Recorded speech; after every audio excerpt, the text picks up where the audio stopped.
Live here from the WACA. We've just had our last training session here before we head off to Sydney to take on the Sydney Sixers, and tonight joining us is our second overseas pro, Alfonso Thomas.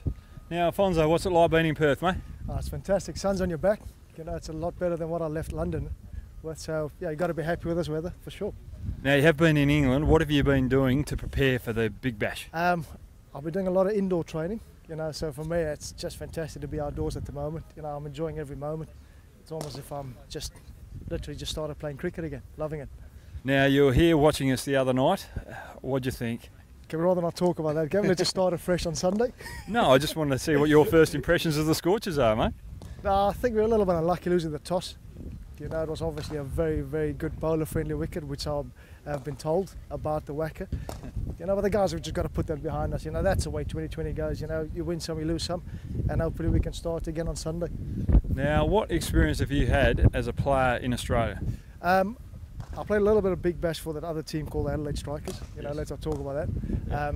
You know, the one thing that I enjoyed is the crowds over here. The crowds have been fantastic. You know, I got a lot of stick last year at the Furnace, so that's why I'm very happy playing for the Scorchers this year and in front of the Furnace crowd. Now, talking about the crowd, which was the best crowd going around Australia? And don't be biased. I'm not going to be biased, but I have to say the boys at the Furnace were very good last year. They were fantastic last year. You know, just the way they got behind the boys, and you probably had a big part to play in that.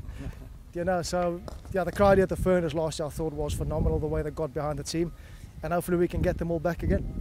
Now, what are your expectations playing with the Scorchers? Yeah, just trying to make a contribution, you know, but at the same time I'm going to try and help the young bowlers, just try and pick their brains a little bit, and you know, because sometimes as a young bowler you can complicate this game a lot, you know, like you obviously know yourself, you know, the guys just overthink it, you know, just keep it simple. It's the same thing. If you do the basics properly, you're usually all right in this game.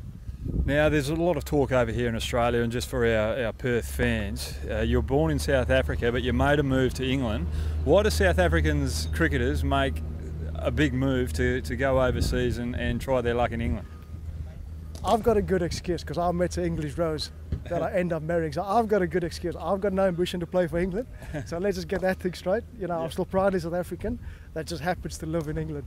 So, you know, I met my wife in England and that's why I stayed. So I've got no ambition to play for England. So let's just get that straight. Well, the wife isn't out here either. She doesn't like the warm weather. She'd rather the snow in England. She does. She does. Just a pity we couldn't get the kids out of school. No, she loves them. She loves the sunshine. Well, there you go, Perth Scorchers fans, especially you younger ones. We don't let our kids out of school, okay? So Alfonso's still at home sending his kids to school. But we're off to Sydney, and keep supporting us because we're going to turn things around very quickly.